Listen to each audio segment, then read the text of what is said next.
میٹھا جادو، سیج، انشے سیریل، 38واں انشا۔ شارق علی 7 برس کا تھا جب پہلی بار بمبئی بیکری کا کیک چکھا۔ بٹو باجی کی شادی میں ہوئی رسموں کی نقالی میں گوٹا کناری دوپٹہ اوڑھے میری ہم عمر پڑوسن دوست نے پچھلے لون میں چمیلی کا ہار پہنا کر گھر سے چرائے کیک کے ٹکڑے سے منہ میٹھا کروایا تھا میرا۔ جانے کیا جادو تھا ریسیپی میں، وہ مزہ آج بھی یاد ہے۔ کبھی حیدرآباد جانا ہو تو قدم بے اختیار بچپن کے اسی ذائقے کی سمت اٹھتے ہیں۔ کچھ اور تفصیل منہ میٹھا کروانے کی؟ صوفی نے معنی خیز انداز میں مسکراتے ہوئے پروفیسر گل سے پوچھا۔ بات بدلتے ہوئے بولے، پورے حیدرآباد میں دھوم تھی بمبئی بیکری کے کیک کی۔ گرمی ہو یا سردی، بنگلے نما دکان کے سامنے گھنٹوں انتظار کرتی گاہکوں کی لمبی قطار۔ گیٹ کھلنے پر ہال میں داخل ہوتے ہی کافی اور میکرونی کیک کی مکھنی مہک سے جی کھل اٹھتا۔ 2 سے زیادہ کیک نہ ملنے کی پابندی کے باوجود گھنٹے بھر میں دکان خالی۔ کمار تھاڈانی نے 1911 میں یہ دکان کھولی تھی، تب سے اسی خاندان کے زیر انتظام ہے۔ آج بھی وہی بنگلہ نما دکان، چند قسموں کے کیک، ذائقہ اور معیار، حتیٰ کہ پیکنگ بھی وہی۔ کیک پہلے پہل کہاں پر بنے؟ میں نے پوچھا۔ بولے، قدیم مصری وہ پہلی تہذیب تھے جو بیکنگ کے فن سے واقف تھے۔ میٹھی روٹی تو شاید وہیں بنی ہو، لیکن کیک کی باقاعدہ شکل یونانی اور رومن زمانے میں دنیا کو ملی۔ خالصتاً یورپی چیز ہے کیک۔ انگریزی کے سوا کسی اور زبان میں کوئی ایسا لفظ نہیں جو کیک کی مکمل ترجمانی کر سکے۔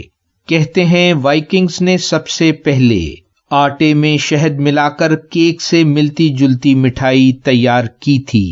سوئس جھیلوں کے کناروں پر آباد قدیم بستیوں میں شہد ملے گندم اور جوار کے دانوں کو پتھروں پر کیک کی صورت پکانے کے شواہد بھی ملتے ہیں۔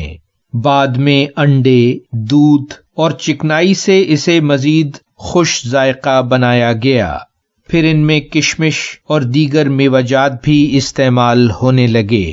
17ویں صدی میں کیک سانچوں میں ڈھل کر بننے لگے۔ اب تو بیکنگ کرنا پورے یورپ بلکہ دنیا بھر میں محبوب مشغلہ ہے۔ کچھ ذکر بر صغیر کی مٹھائیوں کا بھی؟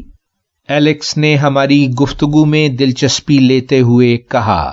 پروفیسر بولے، دیسی روایت میں خوشی کا اعلان مٹھائی کھلائے بغیر ادھورا سمجھا جاتا ہے۔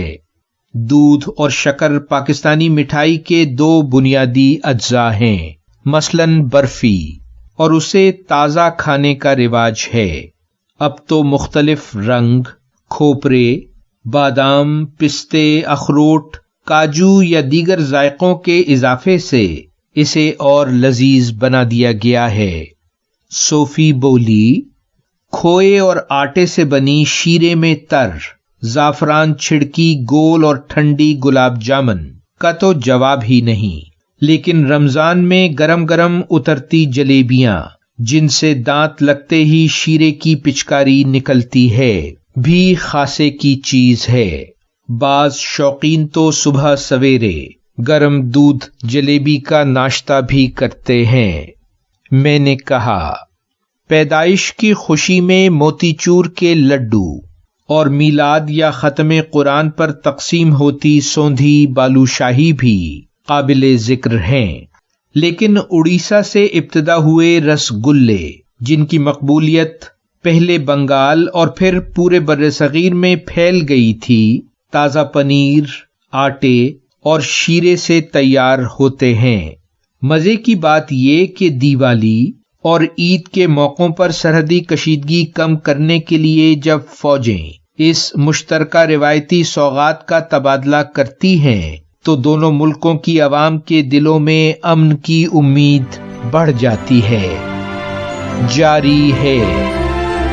ویلیو ورسٹی، شارق علی۔